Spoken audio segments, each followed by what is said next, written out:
Blah, y'all already know what it is. Your boy Yaakov, what it do? The outlet to reality, the holdest podcast in Vegas and Chicago. What up? This is the place where you want to hide from your drama, or maybe hide from your baby mama. Aha! Just kidding. Y si tú quieres cambiar tu vida, if you want to change your life, then subscribe. Ching! And by the way, guys, I just published a book out on Amazon called Shabbat in Chicago. It's about an audacious single mom who opens her heart and home to five adopted kids while embracing her Latino culture while being Jewish. And please check it out. Like I said, it's on Amazon. Ching! But anyways, guys, today we have a very special guest. He is one of my brothers, chevrusah family, the one and only Mike. What's up, brother? Woo! Hey, shalom, shalom, my lord. It's good to see you online. It was great to see you in person a couple of days ago as well. So it was nice being out your way. Thanks for that little, trip through the Fremont area. Hey, hanging out with us at Circa. It was a great time. It was great to see you, and especially for hanging out with us at that karaoke bar. That was 100. So thank you. Of course, brother. Of course. I want to say, ladies and gentlemen, my brother Mike, I got to see, like he said, I saw him twice in Chicago first and then Vegas. But let's take it back to our phone calls, okay? Me and Mike will have these phone calls, conversations, and it came to manifestation, right? Believing. My brother was like, man, you should do a documentary. I think it's time for you to do something based on your book, based on your family, and to inspire people of coming together as a unity, as family. And you gave up like names that I should, have Yeah. filmed, and everything, like we said, everything comes in the right timing. And thanks to brother Victor, he Yes, was able sir. to do the cinematography, right? Yeah. He took his time. He recorded out of his kindness. Yeah. Shout out to him. And he didn't, I Much got to love. give him credit. He didn't charge me. He could have Yeah. charged me. And he's like, I want to do this for you and the family. And it was a beautiful thing. And Man, that just was mitzvah, brother. right, that's real good deed commandment. I want to say, leading up to it, let's take it to that day, Friday. Friday, I did an 8 mile run, and after that, my brother Mike picks me up for the soup kitchen. We have to talk about what we did together, fam. Can you share a little bit about the soup kitchen and that day? Being with you and your sons.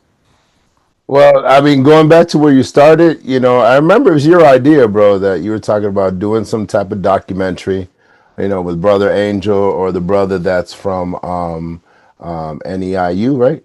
Yep, And Alex, then Alex. Alex, brother Alex, and I remember I met him at your book event and I remember you were just talking about it, and it was just amazing how it came together so quick because, like, I think I was calling to tell you, hey man, we're gonna be up by Vegas, and then you were like, hey man, we're gonna be up by Chicago, and I'm like, what? Like, you like for a minute I was like, oh man, I hope he's not gonna be here when I'm gonna be there, and I was like, it was a blessing. It came together perfect. You were here, we hung out, and then bam, you went home, and then we were there, like literally, like what, 3 days later, something like that. But and then we were trying to, flush it out, like how to, be inclusive of, Beth Shalom, B'nai Zaken, Ethiopian Hebrew congregation, where I'm from, and my wife as well. And so we have a soup kitchen up there every Friday and every Sunday. And it was good that, that you were in town. I was like, well, you want to come through and give back to the community. And you went above and beyond, bro. You rolled up your sleeves. You took care of all the chicken. I think you made like 100 pieces of chicken. Tasted fire. People were happy. And then after that, we shot to the house, dropped you off. I went home, cleaned up. You got cleaned up. He say fresh and clean. And then bam, we were right back at it a couple hours later, doing the Erev Shabbat, with your family. Yeah, brother. It was an amazing experience. I'll be honest, that's my first soup kitchen, like to ever cook for so many people. I didn't think I could do it. I was scared. I was nervous. You're like, brother, put whatever seasoning you want. And I started putting whatever I knew, right? And it was just so nice, even like putting a nice little video together to show Jewish people coming together, changing and helping the community, especially in the inner city, the South Side. That's the inner city, and to give back and to see them smile, having a plate of food, feeling good, feeling welcome. It was just a beautiful thing. And leading up to the documentary, I just want to say, I was very nervous, to have my mom, Henry, speak. And even you gave a speech at the very end of the documentary. And I got to say, we've been seeing movies, right? We've talked about this so many times, how there's not a lot of representations of Jews of color in the media. We've said it so many times, and it's sad because right away people think that when you think of Jewish, you think people from family that originated from, Europe, Poland, Germany, or had relatives that survived the Holocaust, you know, but you never think of a person that is Latino, that is black, that is Moroccan. And I feel like with this documentary, even the beginning, it says Shabbat in the Shy, a story about diversity. That right there is huge because in this video, you see brother Mike, you see me, you see his wife who's from the Philippines. Yeah, You see all of us singing, cheering like a glass, holding the bread together and doing the blessing and explaining what each songs mean in English and why Shabbat is so important. I think that already is breaking the norms, the stereotypes, is showing the world that Jewish being Jewish is not only a religion, it's also an identity, and that we're all connected. At the end of the day, we're all humans. We're all looking for that light. Some people got, Cox or Netflix. I don't know what they got, but it's the same thing. They're trying to reach to that. We just have different Wi-Fi's. That's how I look at it. yeah, Different antennas. But same goal, same goal. But for you, brother, right? Tell us, like, take us to that experience when we were filming. That Shabbat, because that was your first Shabbat at my house. You've yeah, been to my house before, yeah, many times, and also dive into seeing the movie finally, yeah, like the whole yeah, thing. yeah. Tell us. Well, I got to go back to your book, right? Because that's where it all started, right? Shabbat in Chicago. I mean, Shabbat. For me, I've been to a lot of Arab Shabbat dinners. Especially, there was a point that I lived with an Orthodox Jewish family for several months, and I understand the culture. I didn't grow up that way. My mom's Jewish and her family is, but we were like secular Jews. I spoke in a different episode about that.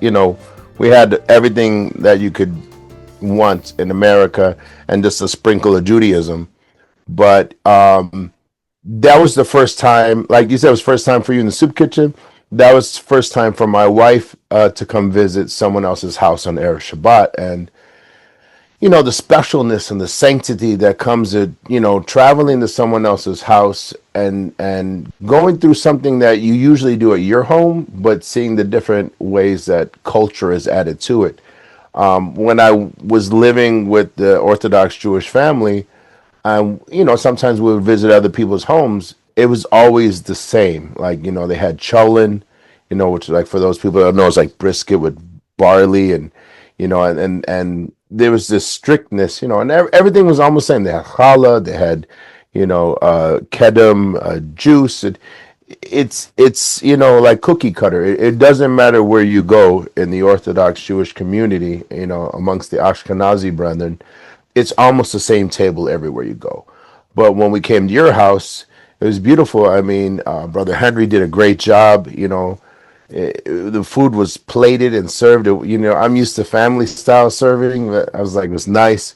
You know, it was a wonderful setting, and for my wife, she never experienced that. And you know, to see the culture, to see it, it was wonderful because that was the first time, to be honest, that we had went to a Latino Jewish household for Erev Shabbat. And you know, I've been to African American households, obviously Ashkenazi, European. You know, in our household we have like a sprinkle of Asian. You know, because we practice Erev Shabbat, you know, regularly, especially when Angelo and Mark were young. My daughter doesn't like candles as much, so it's a little difficult. But yeah, it was just good to see somewhere else, and you know, and that's like the spirit of your book, right? You know that. And you remember when I asked you when we were there, I was like how many times you've done this? Like 1,000 times, you know what I mean? Like if you've been doing it 20 years, right? And there's 50 Shabbats in a year, you know, you might be so who knows? Maybe that was the 1,000th time. So for you, it was just a piece of cake. So, and then you came to our house like a couple days later, right? So we could view the documentary, and that was also a blessing because you know we welcomed you into our home, and even though it wasn't Erev Shabbat, it felt like it was. You know, and that's like, it's something about Judaism, and when we come together in our homes, you know what I mean, when we're serving each other, you know, it just brings about like the spirit of Torah, you know, or like I say, like the spirit of the Shema, you know, the Shema being you know, Deuteronomy chapter 6, verse 4 and 5, you know, Shema Yisrael, Adonai Eloheinu, Adonai Echad, Baruch Shem Kavod Malchuto, Leolam Vaed, Ve'ahavta et Adonai Elohecha, Bechal Lebabecha, Ubechal Nafshecha, Ubechal Mildecha. Ve'hayu Hadevarim Ha'ale Asher Nochi, V'sabecha Hayom Al Lebabecha, V'shinan Tam Levanecha, V'dibar Tam Bam, V'shivdecha, B'veitecha, U'veletecha, V'aderek V'shachbecha, V'vukamecha, U'kashatam Leot Al Yedecha, Ve'hayu Litotafot Benanecha, Uchetavtam al mezuzo betecha uvish arecha. Amen. So that's in Hebrew, and then obviously probably not a lot of your friends know Hebrew. So in English is, Hear, O Israel, the Lord is God, the Lord is one. Blessed be the name of his glorious kingdom for all eternity. And you shall love the Lord your God with all your heart, with all your soul, and with all your might. Let these matters that have concerned you today be upon your heart.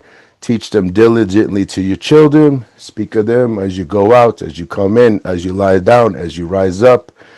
Let them be a sign upon your arm and frontlets between your eyes, and write them on the doorposts of your house and your gates. Amen. And this is like the declaration of independence on Hashem our God. And that encompasses the spirit of Erev Shabbat, because Erev Shabbat is the beginning of the Shabbat, like Bereshit, in the beginning. So every week, our week begins at sunset on Friday. It doesn't matter where you are in the world, when the sun sets, Friday night is the beginning of the Shema. The beginning of the Shabbat.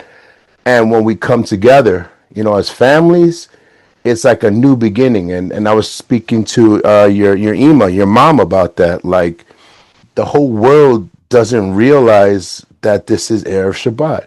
Usually Friday night, everybody's getting turned up, right? You know, that's in their mind the end of their week. For us, is the beginning of our week, and we're setting time, solemn time apart, so we can be with our family, we could be with our friends or our extended family, so forth and so on.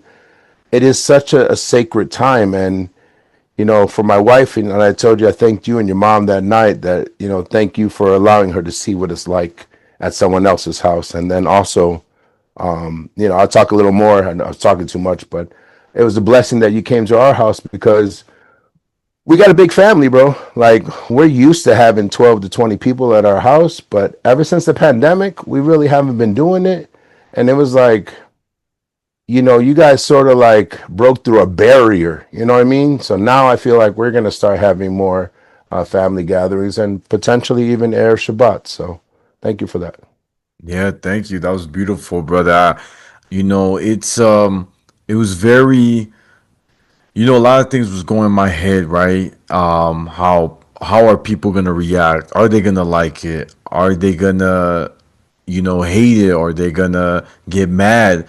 And I always something that I've learned from, some of my friends, my peers, is that your biggest critiques or your biggest haters are the closest people to you. That's Yeah, what I learned, you're and right. it's true. It's very true. And it's okay because at the end of the day, as long as I feel like if I were to die, right, and this documentary is already out, but if I were to die, will I be happy with this product? Will Mm. I be okay for it to be out in the universe?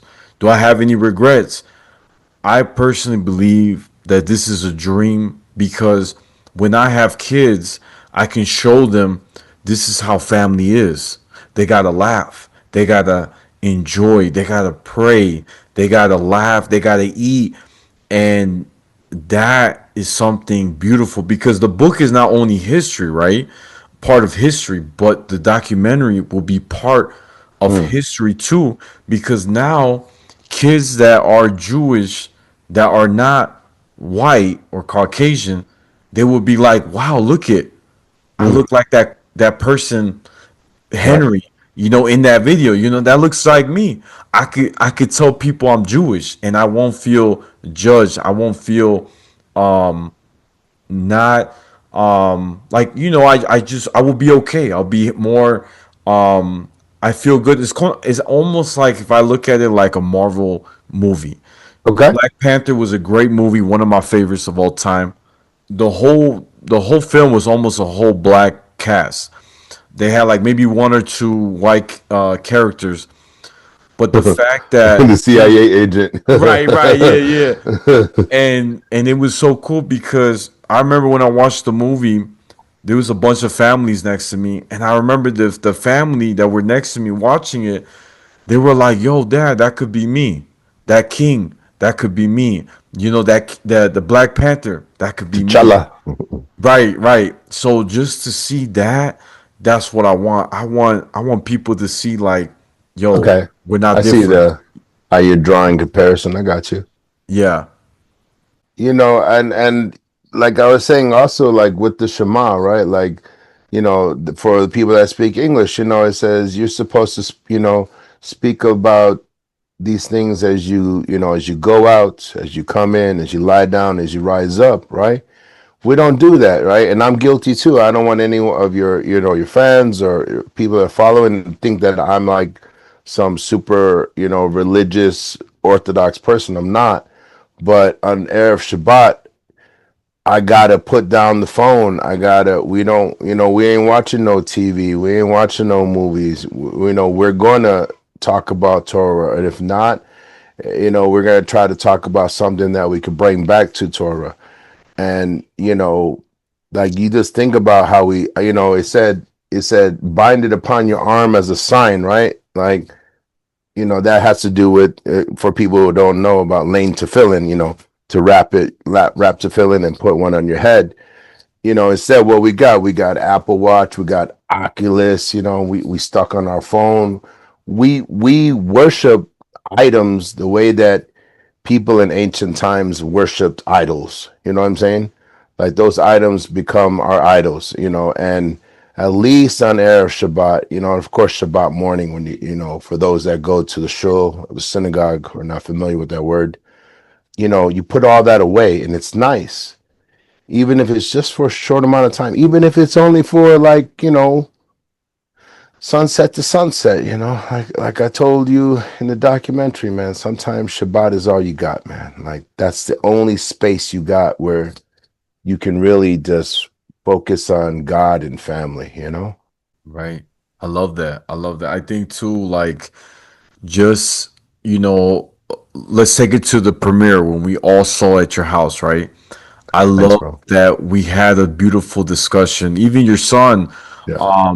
He got to share something too personal, Angelo, and my mom, my pops, Jimmy, Henry, you, even your wife, and it was beautiful because they all share something about the film. They're like, Jimmy, one thing he said is, you know, let that let the people that are your haters give you that fire that you need to keep doing what you're doing. Don't stop. Keep shining. Keep basically continue showing people the way of Torah. In other words, that keep being yourself. Don't stop. My pops was like, this was a beautiful film, and I enjoyed it. I love seeing the whole family there. Nice. My mom was a little shy. She was so funny. She's like, Mijo, I think it's time for you Hmm. now to find a wife. You know what I'm saying? You know what I'm saying? And we were all laughing. It was a nice bonding. And Angelo, I gotta share this. Your son was right next to me, and he goes, I like what Jimmy said also. Like, don't let those haters stop you. You got skills, you got talent. Keep going, keep showing, and you're always gonna get better with your craft. More and more you do this, is gonna get better. And it was just nice, just right there already. If I could be real with you, that was a midrash class already. Ah, nice. I like that. I like that. I like that. Yeah, and that was the one thing I regret when we were up in Vegas that we didn't come to your house for, to see the layout and for a class, but things were just moving so fast. And it's hot out there, bro. My goodness. Oh my goodness. Vegas, like I saw at one point it was 106. When I got back to Chicago and it was like 76, I'm like, oh, thank you, Lord. So I apologize we couldn't make it to your house for a midrash class, but I see what you're saying. Like what we did at the crib over here at our place was like midrash. That's a blessing. But next time I come up there, bro, I'm promise I'm gonna make it out to a midrash class, man. Thank you, brother. Thank you. And I want you to share one last thing, brother, too. If you could spill, and you're always, like I said, you're always welcome to my midrash class. You're my brother, my chevrusah. I think it's nice if you could share too of one thing that, like, for you, right? You also represent Jews of color, right? Yeah, Your dad is black, your yeah, mom is white, she's yeah. Jewish. But talk about too, like, seeing the film in a different angle, right? Mm. Seeing a film that's not, like I said, that's the what they say is mostly we see in media, right? The same stuff. What did that kind of, for your mind, what did it really like bring you? Like when you saw it, like how it's showing like about Marvel, Yep, how it yep. gives that. What did that give you as a Jewish person, as a brother? What did you see from that? What I really took away from it is, like I said earlier, that, just seeing the different Latino culture with Erev Shabbat and then, how things are done a little bit differently. I'll say this much that, part of the reason why no one sees these types of things is because, in the Orthodox Jewish community, they don't use any electronic stuff on Erev Shabbat or Shabbat. They have very strict guidelines they have to go by. So the world really doesn't know what happens at an Erev Shabbat dinner because it's not like someone can really come and, record. So just like they don't record in the shul, there's so many people that have never heard a Sefer Torah reading, right? Because you have to either be there in person or you're doing it at home. You know what I'm saying? So for me it was great, and I know you got some pushback from the Orthodox Jewish community due to the fact that it was a recording of an Erev Shabbat dinner, but it's so much more important that the information gets out so people can make a decision if this is something they want to do. So just like it is with the book, right? I'm hoping that like when people see the documentary, it's the same thing, that it gives them another opportunity to, come into the Jewish way of life. And, a lot of people are not aware of all the different Jewish denominations there are. You have the ultra Orthodox, the Hasidic, you got the Orthodox, you got the modern Orthodox, you got conservative, you got Reformed, you got reconstructive. There's so many different groups. There's so many different forms of Judaism that you can follow. Now, it's very similar to Christianity, right? Or Islam, or it's not a one size fits all. There's plenty of sizes, and haven't seen any other documentaries like yours about Latino Jews celebrating Erev Shabbat. And as something that you spoke about when you hear this, might just be the first of a series, right? There might be others, so that people can see what it's like. Like for Passover, Passover, a Pesach Seder. You know what I'm saying? Or someone might be able to see, how you celebrate Rosh Hashanah, the different, holy days, or Hanukkah, right?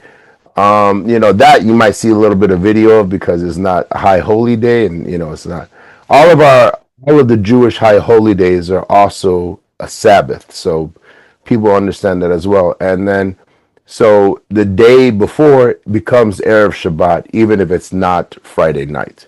So that's something but amongst the Orthodox Jewish community, once again, no filming allowed. So and they have like nothing to do with filming. Like the Orthodox Jewish family I live with, they turned off the hot water. There was only cold water on Shabbat, so they're very serious about it, and I honor that and I respect that. But we're at the point in our lives where, if for those people who know how many Jews are in the world, they say 14 to 16 million.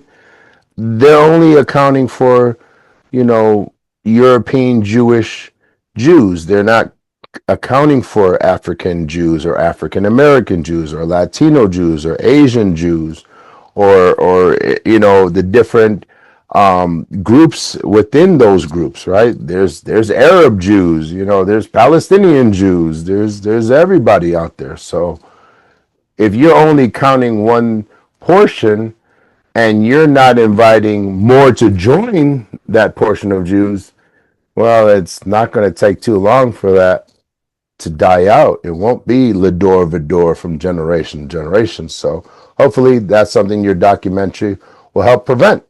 Yeah. Thank you, thank you. That was deep. That was deep, and I know the day will come where everybody, no matter who they are, they will finally see that. Like I said, Jews come in all shapes and forms. Just like Muslims, you have Muhammad Ali, who's black and he's Muslim, and no one questions how he's he Muslim. But with Jewish, everyone asks, "Are you really Jewish?" That's the question. So look, I want to say, because it looks like Zoom about to kick me out, guys. This is the Outlet to Reality, the holdest podcast in Vegas and Chicago. Don't forget to like, share, comment, and subscribe. Ching! Y'all know where to find me. I'm on Instagram, YouTube, Spotify, the Outlet to Reality. My Snapchat's Take One Pass It, and my TikTok is at Yaakov28. And brother, where can my fans find you? Well, as always, you can find me at Beth Shalom B'nai Zakin, Ethiopian Hebrew Congregation, every Saturday morning. And, if you're in the neighborhood, you can come by on Friday between 1 and 3 p.m. We're giving out hot plates of food. And I would be in trouble if I didn't shout out my wife. Check her out at her website, mariehomecare.org. Shalom. Appreciate you, bro.